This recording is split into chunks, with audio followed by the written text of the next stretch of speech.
Oke, mungkin udah kenal ya sebenarnya, cuma izin menyampaikan aja biar lebih kenal teman-teman ya.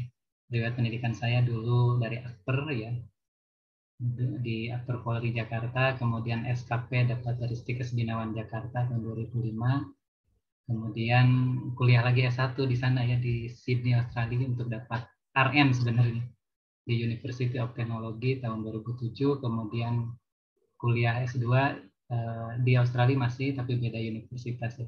Yang kedua di University of Western Sydney tahun 2012. Kemudian lewat pekerjaan saya habis Akper dulu pernah bekerja di IGD di Rumah Sakit Mitra Internasional Jakarta 2003-2005. Kemudian sambil kuliah itu diminta untuk jadi asisten dosen di Stikes Binawan 1 tahun. Kemudian ke Australia tahun 2006 itu sebelum RN kita harus bekerja itu sebagai asisten nursing. Saya asisten nursing di Medical Surgical Nursing di Liverpool Hospital. Di Sydney itu pusat rumah sakit trauma center di Australia. Kemudian RN-nya dapat baru dari 2011 itu baru dapat RN.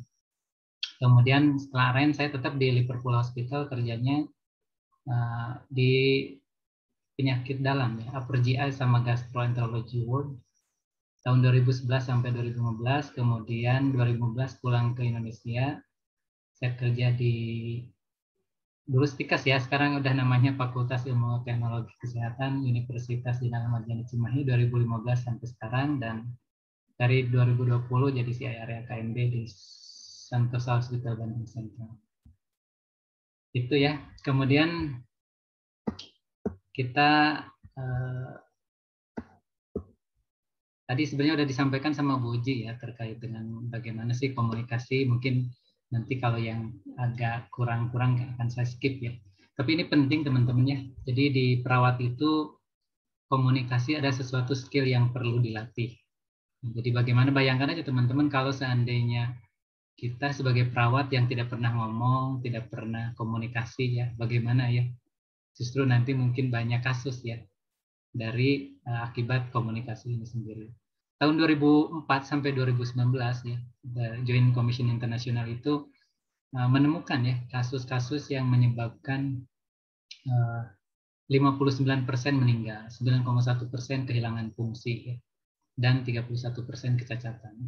Jadi ini JCI ini mengambil sampel-sampel di Amerika, kemudian di Eropa terkait dengan masalah-masalah ini. Dan ternyata salah satu penyebabnya kasus-kasus tersebut karena masalah komunikasi efektif. Kemudian, nah tadi ya kalau disampaikan ya komunikasi tadi udah sampaikan sama Bu Uji ya, Bu Fauzia. Komunikasi ya tadi proses menyampaikan informasi, pikiran, perasaan ya baik lisan, tulisan maupun bahasa tubuh. Jadi hati-hati juga teman-teman ya kalau ngobrol gitu kan, bahasa tubuh kita juga itu salah satu dari bagian komunikasi. Tangannya di dada gitu kan, seperti gini gitu, itu kan komunikasi dia. Ya. Jadi menunjukkan lebih dan sebagainya. Jadi perlu diperhatikan. Kemudian juga terkait dengan efektif, berarti efektif itu apa? Membawa hasil sesuai dengan harapan dan tujuan. Kalau kita menginginkan pasien A diberikan antibiotik ini, nah itu yang ingin kita sampaikan. Jadi harus tertangkap sama penerima pesan tersebut. Jadi berarti harus perlu komunikasi yang jelas. Ya. Kemudian tadi ya komunikasi efektif berarti pesan yang disampaikan, gagasan itu harus diterima oleh penerima pesan dengan sebaik mungkin. Tidak akan ini tadi hambatan nanti sama berikutnya nanti ya. Tapi banyak juga hal-hal terkait dengan hambatan komunikasi.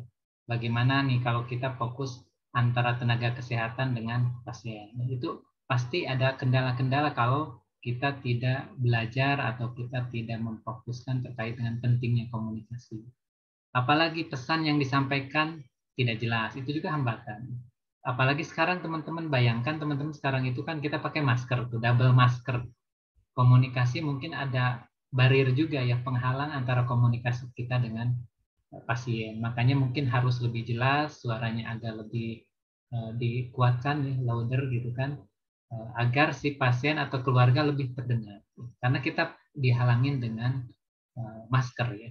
Jadi itu berarti harus seperti itu. Mungkin dulu kalau kita tidak pakai masker kita bisa langsung gitu kan berbicaranya tidak terlalu kerah dan sebagainya. Mungkin sekarang harus lebih jelas kembali lagi. Kemudian lingkungan yang tidak kondusif, teman-teman lagi melakukan sesuatu gitu buru-buru, nah itu kan kadang-kadang jadi penghalang terkait dengan komunikasi efektif. Keluarga nanya, Neng Rizka gitu ya, saya mau tanya nih, kita lagi buru-buru, kan nanti menjawabnya kan kalau seandainya komunikasi yang bagus itu harusnya pas menjawab kita menghadap dulu ya, jadi bukan membalik kanan atau balik badan gitu kan. Ya Bu, saya pergi dulu ya, belum nanyain belum apa. Nah itu hambatan dari komunikasi juga. Kemudian tidak tepat sasaran. Nah ini juga penting nanti teman-teman. Kita tidak mengidentifikasi terkait dengan siapa yang ditelepon. Contohnya mau nelpon dokter A, kita nggak tanya dulu apakah saya berbicara dengan dokter A, nggak seperti itu dulu. Padahal kita teleponnya ke dokter B, gitu kan? Kan itu tidak tepat sasaran. Aturan ke dokter A, kok kita malah ke dokter B, jadi tidak akan tepat. Itu yang hambatan. Nah, ini juga terkait dengan komunikasi juga penting. Ada yang pengirim, berarti ada pesan yang disampaikan, ada penerimanya, ada medianya. Ya kalau kita lewat handover bisa pakai telepon, berarti kan, atau kalau ke dokter bisa pakai WA ya. Kemudian ada juga umpan balik. Jadi itu lima hal ini penting gitu kan. Kalau kita komunikasi tidak ada umpan balik juga nggak bisa. Ini tadi sudah disampaikan Bu Uji ya. Nah, kemudian ini juga penting nih, keyword atau kunci komunikasi efektif. Biasakan, sekarang betul ya teman-teman, mungkin kita tersenyum juga belum nggak terlihat ya karena pakai masker, tapi ini harus dicatat sama teman-teman semua terkait dengan bagaimana kita harus smile, tersenyum ya. Beban berat di rumah itu simpen dulu gitu kan, atau apalah gitu kan. Kalau kita ke rumah sakit kita membawa badan kita yang siap untuk tadi bekerja, tersenyum gitu kan, kemudian bicara dengan jelas. Kalau berbicara harus rileks ya, tidak terburu-buru. Sebenarnya kita banyak kerjaan teman-teman, tahu lah ya, kalau perawat itu kan habis ini kita mau kesini sebenarnya, tapi kan kita tidak membatasi kalau ada pasien atau keluarga nanya, suster mau tanya nih, berarti kan harus berjawab dulu ya, walaupun kita sibuk gitu kan. Kemudian tidak monoton ya, berarti kan kalau kalau saat berbicara ya variatif ya. Kadang kita harus jelas, mungkin kadang harus maksudnya santai ya. Kemudian kalaupun ada yang bertanya ya atau yang menyampaikan harus didengar dan dipahami ya, jangan sampai nanti didengar tapi tidak dipahami, nanti salah juga. Kemudian bagaimana terkait komunikasi ini? Kalau disingkat ada namanya REACT ya. Respect, empati, audible, sama clarify, sama humble. Respect apa? Yang menghormati ya. Jadi pasien atau siapapun yang berbicara dengan kita, kita hormati ya. Kapasitas kita. Ya. Apalagi kalau di bahasa manajemen di rumah sakit kan pasien itu salah satu dari aspek terpenting ya, keluarga harus menghormati. Kemudian empati. Empati berarti kita harus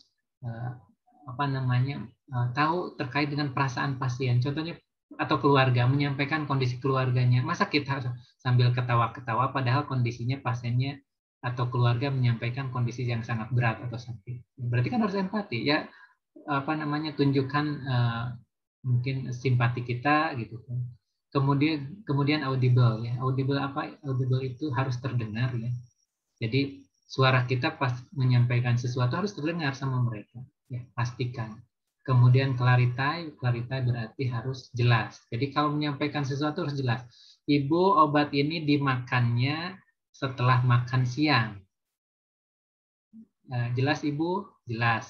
Berarti harus ada seperti itu. Jadi jangan sampai kita ngobrol dipastikan tidak jelas, nggak jelas, kasih aja ini obat minum ya Bu setelah makan, nggak jelas tuh kita ngasihnya contohnya gitu kan, pagi atau apa, kan nanti diminumnya salah, habis makan pagi dimakan atau habis minum teh atau apa dimakan. Kemudian harus humble ya. Humble di sini berarti kan tunjukkan kita rendah hati ya. Humble orangnya itu ya, tidak sombong gitu kan, lihat seperti itu ya. Ini perlu dicatat juga, respect, empati, audible, clarify, sama humble ya. Kemudian terkait dengan komunikasi ya, emang yang bagus itu yang asertif ya.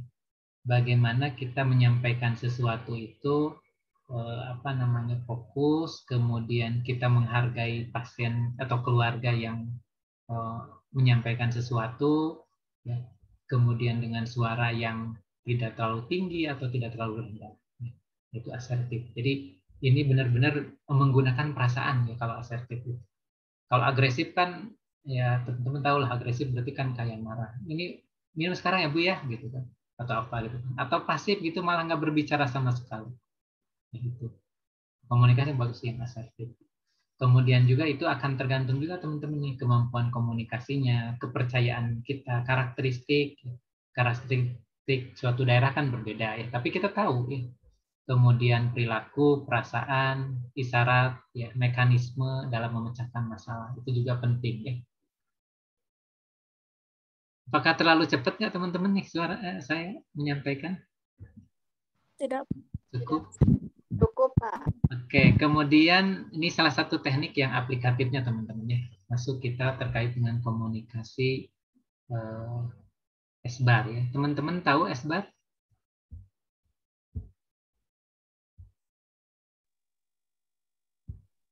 Apa SBAR itu Eliana?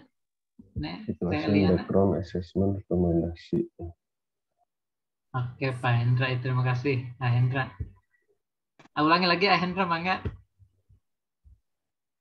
Oh, betul Pak.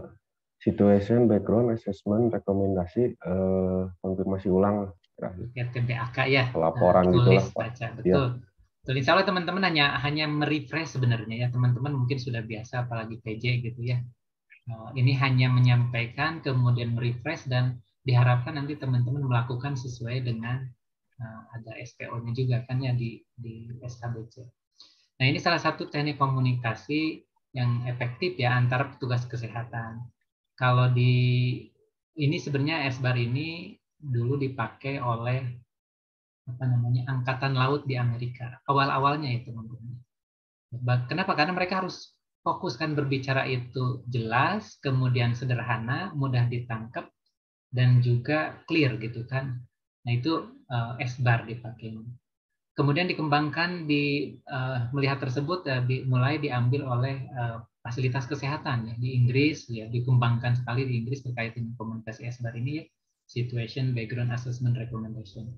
Kemudian nanti juga ke Indonesia juga sampai gitu kan terkait dengan komunikasi ini. Terkait dengan komunikasi efektif teman-teman ya, SBAR tadi sebenarnya ada apa? Ada kejelasan. Jadi bahasa yang disampaikan jelas. Kan kita harus kalau handover baik ke dokter atau konsultasi ke dokter kan harus jelas bahasanya ya, tidak bertele-tele. Kemudian ketepatan, informasi yang diberikan benar.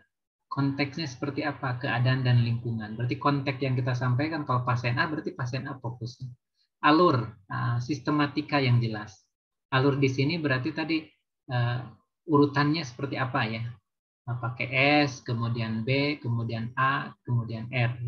Kemudian yang kelima ada aspek budaya atau tata krama atau etika. Nah, ini nanti akan lihat perbedaannya ya. Kemudian, nah tadi ya terkait dengan ini kan di SBAR ini nanti akan dikonfirmasi, ditulis gitu kan, tulis, baca dan konfirmasi atau TBAK ya. Jadi ini dicatatnya di mana? Di catatan perkembangan pasien terintegrasi CPPT ya, teman-teman tahu.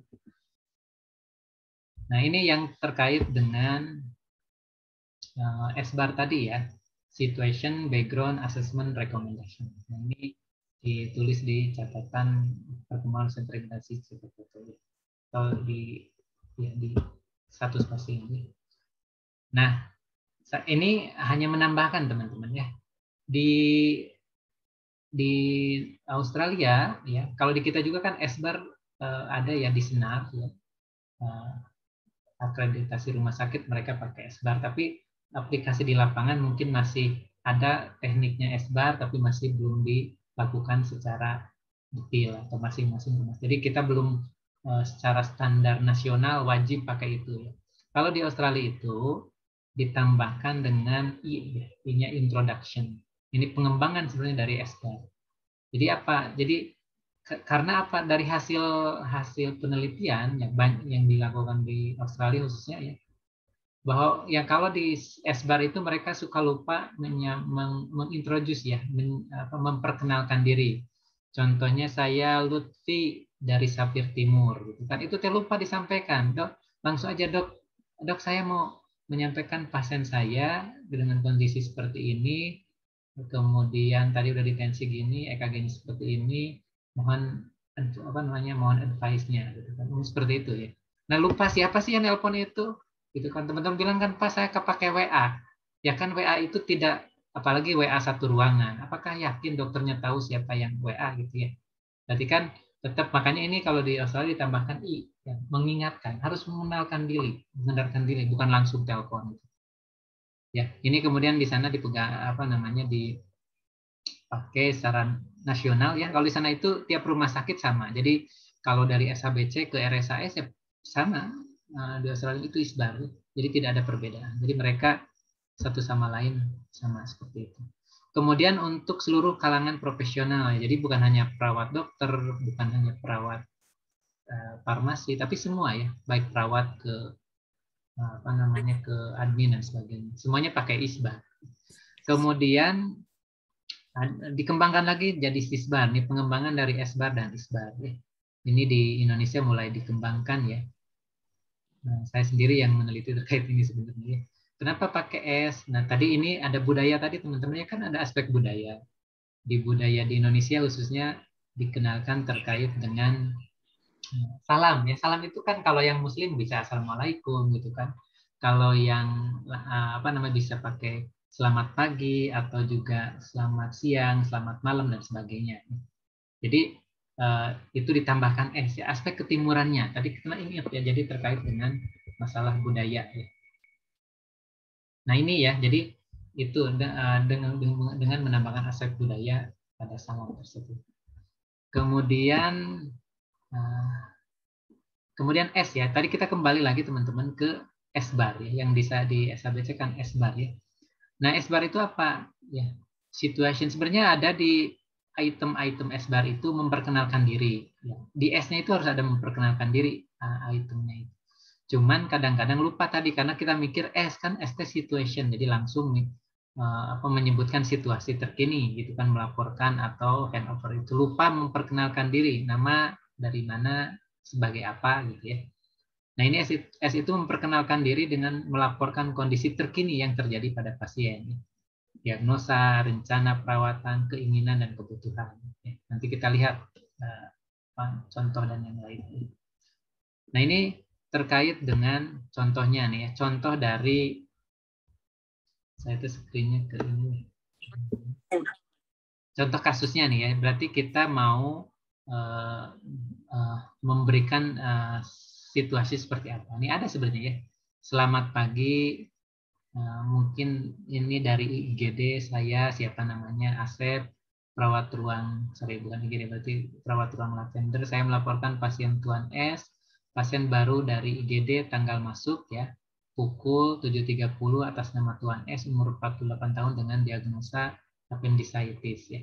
Nah berarti kan apa? Ini ada salamnya, kemudian memperkenalkan diri siapa kita, dari ruangan apa. Nah itu sebenarnya teman-teman ternyata tidak hanya untuk handover pas saat kita melakukan telepon atau WA gitu kan, pada pertemuan biasa juga ini bisa dilakukan. Apalagi dokternya belum kenal ya, mungkin kita harus nyapa dulu gitu kan, atau siapa kita gitu. Seperti itu ya. Jadi ini jelas nanti di situation itu ada memperkenalkan diri kita, kemudian apa yang terjadi saat ini. Jadi kita menyampaikan terkait menerima pasien dengan diagnosisnya appendicitis. Kemudian yang kedua terkait dengan background ya. Di background apa yang disampaikan? Di background menyampaikan, melaporkan informasi penting yang berhubungan dengan kondisi pasien terkini. Berarti background itu sebenarnya bukan hanya tanda-tanda vital ya, nanti tanda vital sebenarnya bisa disimpan di asesmennya. Tapi apa backgroundnya pasiennya tadi datang dengan appendicitis, mungkin ada riwayat lain dengan hipertensi, dengan DM, dan yang lainnya. Itu latar belakang ya. Datang mungkin dengan, kalau appendicitis itu datang dengan hari kedua ya, atau hari pertama 2 jam setelah keluhan sakit perut bagian kanan dan sebagainya. Nah, ini di background harus disampaikan. Kalau ada lab, obat-obatan yang diminum atau dimakan disampaikan. Itu ya. Nah, ini contoh terkait dengan background-nya. Ini tadi kan tanda-tanda vital disampaikan, tekanan darah, kesadaran, hasil lab-nya ya. Kemudian ya di sini tambahkan teman-teman ya. Yang ini harusnya ini sebenarnya di assessment, bukan di background. Ya, background harusnya tambahkan terkait dengan riwayat penyakit pasien, gitu kan, riwayat obat-obatan yang dikonsumsi, seperti itu ya, nanti di background. Kemudian selanjutnya di assessment ya. Nah, ini assessment itu assessment yang hasil pengkajian kita, kondisi terkini ya. Tadi TTP-nya kita jadi sebelum melaporkan itu pastikan dulu. Contohnya pasiennya dengan demam. Masa kita laporkan, dok pasiennya demam? Enggak seperti itu kan, dikaji dulu tuh. Dicek suhunya, kemudian mungkin sebagai perawat kan ada praktek mandiri, mungkin pakai jaket itu kan tebel banget, jadi buka dulu jaketnya, kemudian dikompres pakai air. Nah, itu juga teman-teman jangan malu, justru itu mandiri perawat ya. Dan yang saya tahu justru di luar negeri gitu kan, perawat itu mereka dihargain oleh perawat atau profesi lain karena kemandirian kita. Jadi teman-teman jangan terlalu bangga dengan kita nyuntik gitu kan, itu kan delegasi. Makanya teman-teman juga mudah-mudahan ini mungkin perlu proses ya. Yang saya tahu justru kenapa perawat-perawat itu the trusted profession in the world, like seperti di Amerika, itu karena mereka itu tadi bekerja sesuai dengan tupoksi yang mandiri itu teman-teman. Jadi jangan sampai kita hilang arah gitu kan. Kita banyakkan mengerjakan, contohnya nih ya, mengerjakan delegasi dari dokter. Mandiri kita ada waktu tapi tidak dikerjakan. Nah, nanti hilang ya. Nanti dianggapnya sama pasien itu ya kita tetap pembantu dokter. Jangan seperti itu ya. Kemudian ini contoh yang asesmennya, pasien tampak tidak stabil hasil pemeriksaan nyeri tekan perut kanan bawah plus ya, nyeri lepas pada perut kiri bawah, dan keluarga tampak cemas pada keluarganya ya, atau hal lain. Mungkin pas di kakinya ditekuk itu kan sebelah kanan sakit. Ini terkait dengan asesmen. Kemudian recommendation ya. Jadi teman-teman di recommendation ini bukan teman-teman itu selalu bilang dok advice-nya apa. Nah, itu bukan rekomendasi itu mah ya. Jadi kita minta petunjuk ya. Justru rekomendasi itu meminta pada penerima memberikan rekomendasi tindak lanjut yang akan dilakukan atau mengusulkan tindak lanjut yang harus diberikan. Ya, saya tahu teman-teman, mungkin teman-teman yang sudah 10 tahun di ruangan atau di ICU justru tahu sih kalau pasien kondisi ini diberikannya ini obatnya, dilakukannya ini. Karena kita udah biasa. Nah, itu pentingnya rekomendasi ini. Jadi nanti akan identik dengan critical thinking teman-teman ya.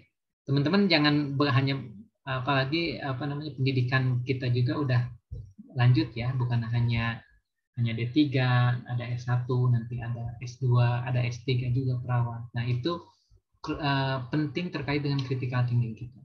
Jadi ke dokter itu jangan awal-awal mungkin berat karena mungkin dokter masih menganggap kita pembantu mereka gitu ya, memposisikan. Nah, itu berat, tapi kalau yang clear saya melihat langsung gitu kan terkait dengan bagaimana suatu profesi dengan menghargai profesi lain ya. Kalau di luar itu seperti itu. RN dengan dokter umum ya benar-benar mitra. Kadang-kadang dokter spesialis gitu kan minta perawat ya, untuk pasang infus, nyaman, enak lah mintanya itu. Jadi tidak tadi kayak nyuruh gitu kan, justru atau apa, dia benar-benar menghargai profesi kita sebagai perawat. Ya, jadi nah itu yang namanya nanti delegasi itu akan terasa itu karena kita betul tidak bisa memberikan obat ya, memang itu kewenangannya dokter. Tapi dokter juga membutuhkan perawat untuk memberikan itu. Seperti itu ya. Nah, nanti kalau di luar itu biasa perawat menyarankan dok, contohnya nih insulin yang rutin, mungkin insulin yang medium acting ya. Harus diberikan rutin setiap sebelum makan. Makan pagi pasiennya nih, dia harus diberikan 8 unit insulin gitu kan. Kemudian kita cek GDS-nya dulu, ternyata GDS-nya cuma 65 gitu ya. batas normalnya kan 70 sampai 150. Nah, kita kan itu kita kalau diberikan pasiennya apa? Kita tahu pasiennya nggak makan, malah tadi muntah.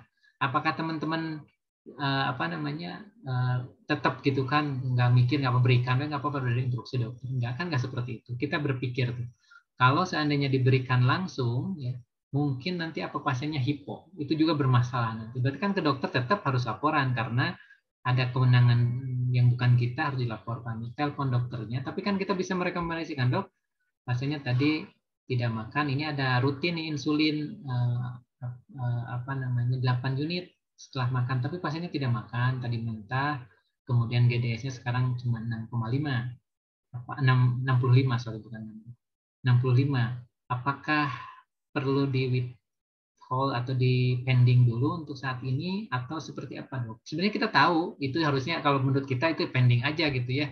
Kenapa? Karena tapi takutnya kan berhubungan dengan kewenangan yang lain. Nah, nanti kan dokter berpikir, oh si pasiennya, perawatnya pinter nih ya. Maksudnya berpikir gitu. Karena itu pentingnya teman-teman kalau diaplikasikan komunikasi SBAR ini, yang pertama apa namanya akan terlihat critical thinking perawat. Mungkin kalau di apa namanya dan apa namanya akan membuat profesi lain menghargai kita ya. Jadi kita berpikir, punya critical thinking, berpikir kritis ya terkait sesuatu. Nah, ini contohnya ya perlu pemeriksaan fototorak, EKG dan USG dan konsul anestesi. Jadi kita ini kan rekomendasiin sebenarnya perawat.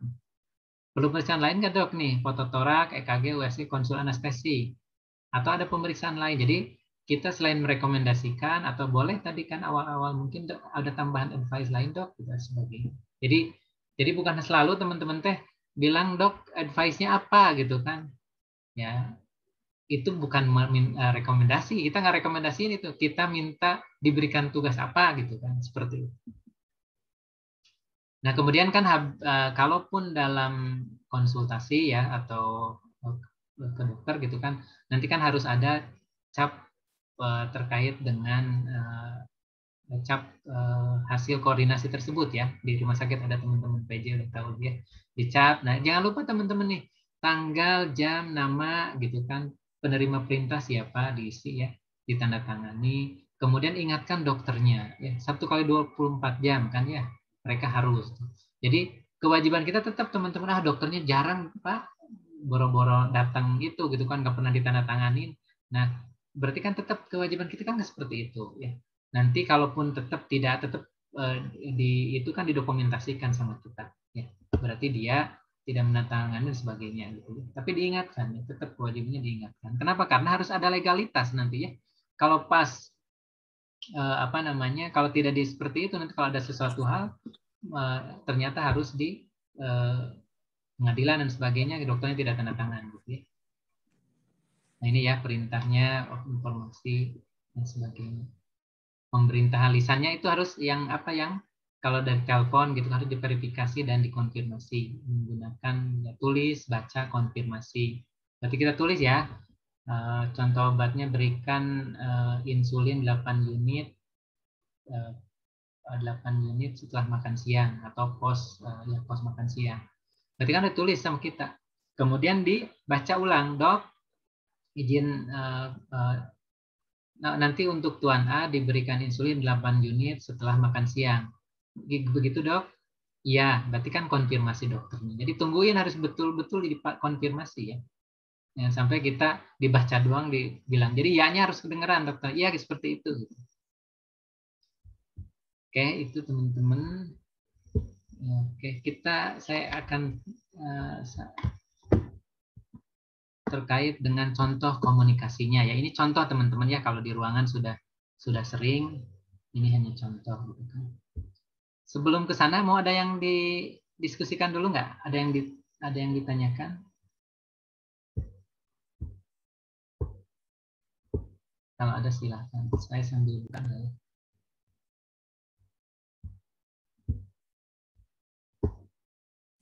Nanti ada beberapa video ya yang mudah-mudahan jadi jadi contoh komunikasi gitu. Teman-teman sudah terlihat nggak ini? Ada video gambarnya? Ada, Pak. Ada, Pak. Oke. Suaranya ada? Oke, oke ya. Ini hasil dari diklat nih ya.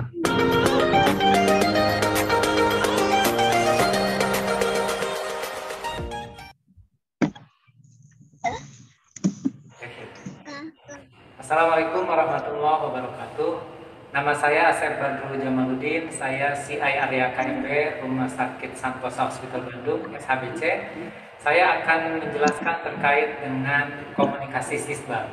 Komunikasi sisbar ini berawal dari komunikasi SBAR sebelumnya, di mana komunikasi SBAR sering dipakai di banyak rumah sakit di Indonesia khususnya. SBAR itu apa kepanjangannya? Yaitu Situation, Background Assessment, dan Recommendation.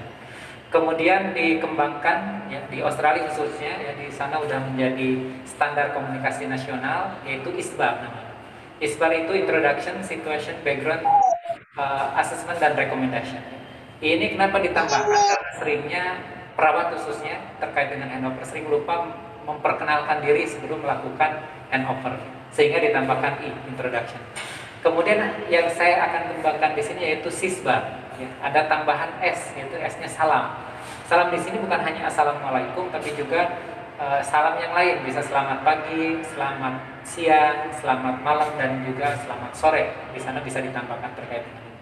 Kenapa ditambahkan S? Ditambahkan S di sini karena ada adat ketimuran kita sebagai orang Indonesia khususnya, di mana ada salam gitu kan, baik selamat pagi, assalamualaikum, dan yang lain, sehingga dikembangkan adanya S SISBAR. Nanti untuk komunikasi ini akan di role playkan nanti dengan teman saya, dengan Ibu Hemi. Mungkin demikian sekilas terkait dengan komunikasi SISBAR. Wassalamualaikum warahmatullahi wabarakatuh.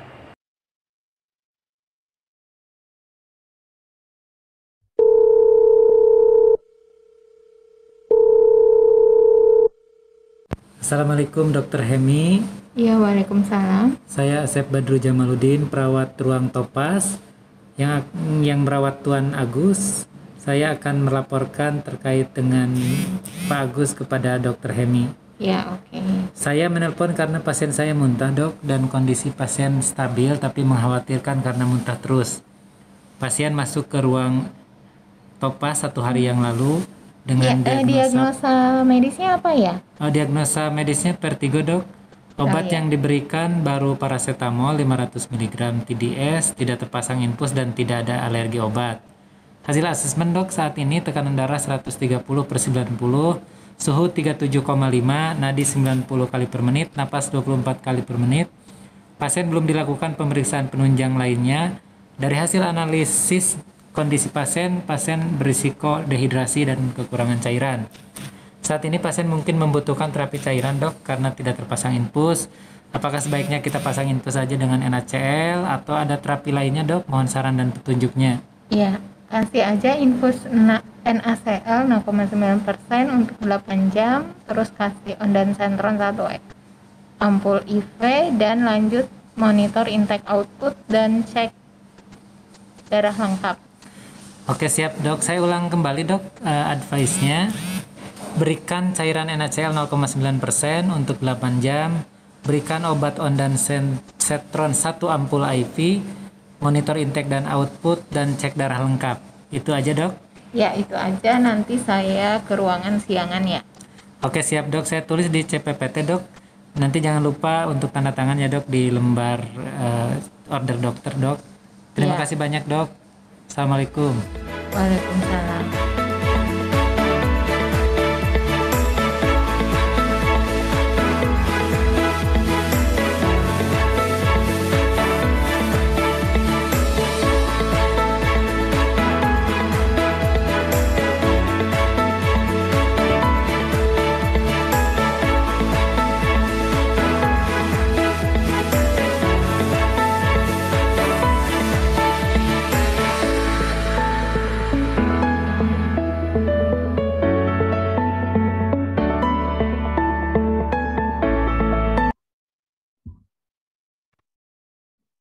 Itu teman-teman. Mas Jaya masih ada waktu ya, Mas Jaya? Ada video lainnya terkait dengan... Silakan Pak, masih 5 menit lagi. Oke.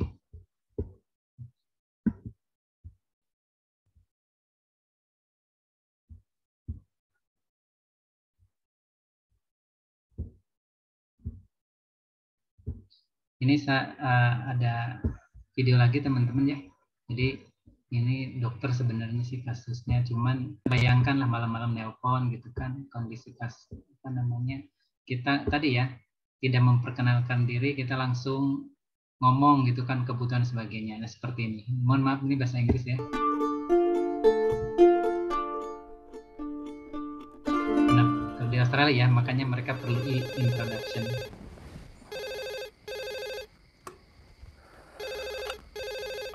Hello, Dr. Rosso. Dr. Rosso. Good. I've got a lady here who has just vomited another 500 mils of blood and she's looking pretty crook. Her blood pressure is difficult to get. I know she's a binge drinker and I think you need to take her now. I think this is varices. I don't think it's although it could be, but she has risk factors for varices. I did do her bloods, but they're not back yet, and I haven't yet given antibiotics. Hang on. Who are you and why are you calling? Jadi yang teman-teman jadi itu ya, si dokternya udah ngomong panjang lebar gitu kan, ngasih tahu sih ke dokter ini terkait kondisi pasien, tapi dia apa lupa, tidak memperkenalkan siapa sih, dari mana nelpon dan sebagainya gitu kan. Dokter itu ingat bukan hanya satu pasiennya banyak ya, jadi harus jelas, makanya perlunya pentingnya teman-teman menyampaikan baik secara telepon atau juga mungkin secara WA atau SMS ya, atau WA atau ya pakai. Sorry. Let me start again. Sorry. I'm Mark Williams, the overnight CMO at Maitland Hospital. I'm calling because I have a patient who I think needs transfer to John Hunter as soon as possible. And? Why? Well, the situation is that a 42-year-old female with signs of chronic liver disease presented here about 2 hours ago. Ya. Jadi mulai itu kan harus memperkenalkan diri, situasinya apa. Jadi teman-teman emang dalam melaporkan gitu kan, jadi harus siap ya di depan kita itu ya, kalau perlu yang tadi ya SBAR atau SISBAR itu ditulis dulu sebelum ke dokter itu. Kenapa? Karena kita datanya harus ada di kita, jangan sampai dokter tanya TTP-nya gimana sekarang, kita nggak TTP ya, berarti harus disiapkan dulu semuanya, nah baru disampaikan ya, situation assessment background sebagainya. Nah, itu kenapa pentingnya. Dan case ini sebenarnya kenapa ditambahkan itu tadi, pasti apa namanya yang menelpon itu suka lupa mengenalkan diri, siapa dan dari mana gitu ya. Seperti itu. Kayak satu lagi kasusnya.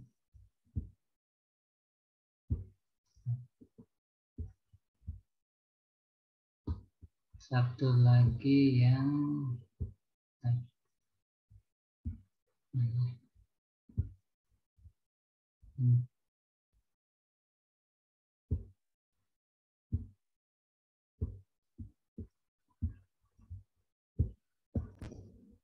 ini mohon maaf bahasa Inggris juga teman-teman ya, nggak apa-apa, kita menuju rumah sakit internasional ya.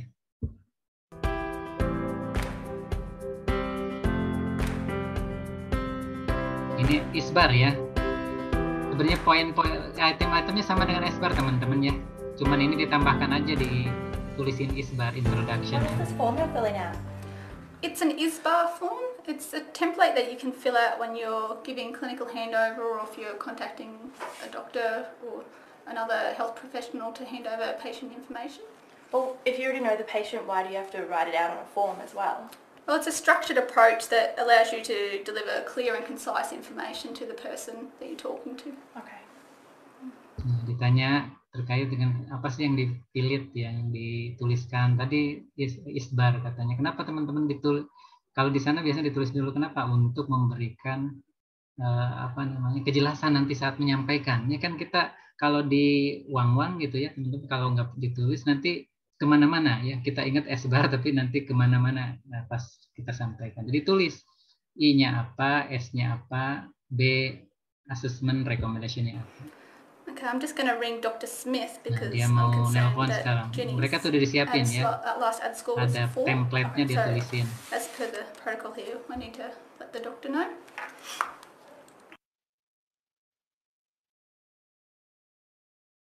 sebelum kita mengidentifikasi questionnaires and dokter. Hello, Dr. Smith. It's Bree, one of the RNs on the surgical ward. I'm ringing about Jenny Ball, a 50-year-old female in bed 8 on the surgical ward. Jadi dikenalkan dulu ya teman-teman. Namanya siapa, dari mana. Her last AD score was a 4. Backgroundnya siang. She came in yesterday, or 2 days ago, with abdo pain for investigation and has had generalised abdo pain since. Her AD score of 4 is due to an elevated blood pressure and being febrile at 38.5. I've given her some paracetamol with good effect. She's also got a pain score of 6 out of 10, which I've just given her some oxycodone for.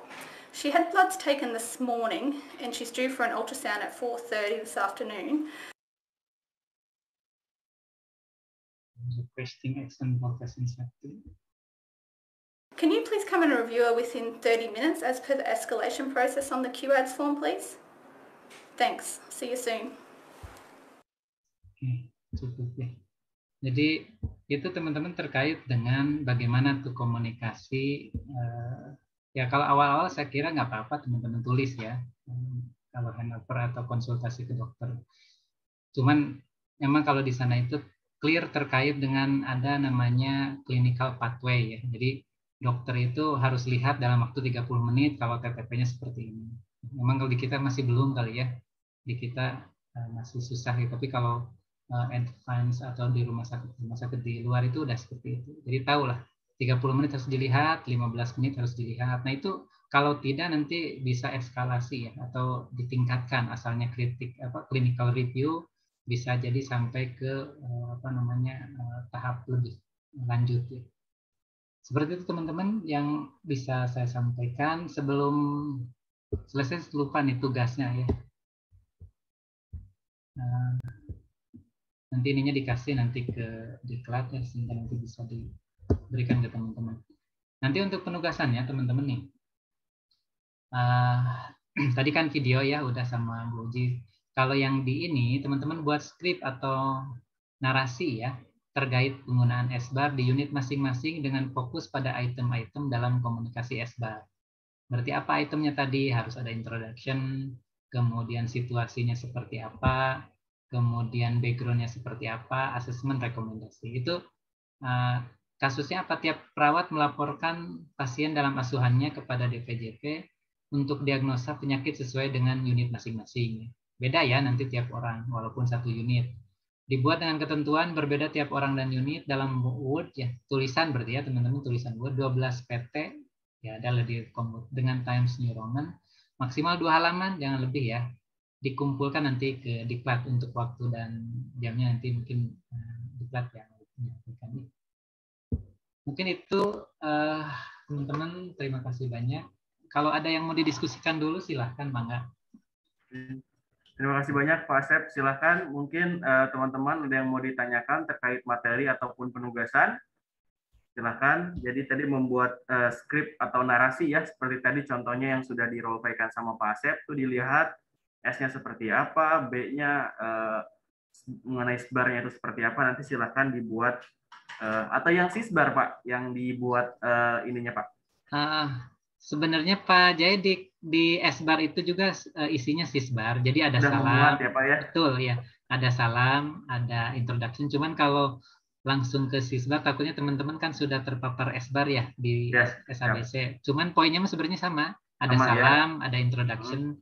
Makanya kenapa dikenalkannya sisbar, karena biar ingat teman-teman itu harus selamat pagi dulu, harus mengenalkan diri dulu gitu kan sebelum menyampaikan kondisi pasien. Siap. Sebenarnya poinnya sama ya, cuman kadang-kadang suka ada kelewat mungkin ya Pak ya, yang si introduction-nya itu dan salamnya itu. Oke, jadi penugasannya membuat skrip atau narasi yang SBAR tadi sudah disebutkan oleh Pak Asep, kemudian dibuat tadi ketentuannya sudah ya, atau nanti boleh ditampilkan dulu Pak, biar mereka screenshot Pak, biar teman-teman boleh. Penugasannya. Silakan teman-teman untuk screenshot ini penugasan dari Pak Asep. Nah, ini kalau yang bukan perawat bagaimana Pak? Oh, ada ya, Pak? Aduh, maaf. Ada, di sini ada gizi, ada berarti nanti lab. kalau gizi sesuai aja yang gizi seperti apa, cuman item-itemnya yang dilaporkan berarti ada salam, ada memperkenalkan diri, ada apa yang disampaikannya, tapi tergantung yang gizi ya di gizi gitu. Oke, berarti sama ya, unit lain juga lebih ke mungkin ininya yang berbeda mungkin ya Pak, kalau lab mungkin gitu ya Pak ya? Ya, oke, betul. secara garis besar S-bar-nya sama, tetapi nanti mungkin yang dilaporkan berbeda dengan teman-teman perawat. Oke, jadi nanti diketik Microsoft Word, fontnya 12 dengan Times New Roman, maksimal 2 halaman ya teman-teman. Nanti dikumpulkan ke kita ya, ke diklat. Nanti kita kasih link. Jadi nanti kita akan kasih link pengiriman. Jadi nanti teman-teman setiap ada penugasan tinggal dimasukkan ke link yang akan kami sebar nanti. Sebar lagi ya, nanti akan kita sebar. Bukan kita S-bar, tapi kita sebar. Itu saja, mungkin kalau tidak ada yang ditanyakan. Terima kasih banyak Pak Asep sudah sharing mengenai S-bar. Semoga ilmunya bermanfaat. Nanti mungkin ketemu lagi sama Pak Asep, kita di workshop ya Pak ya?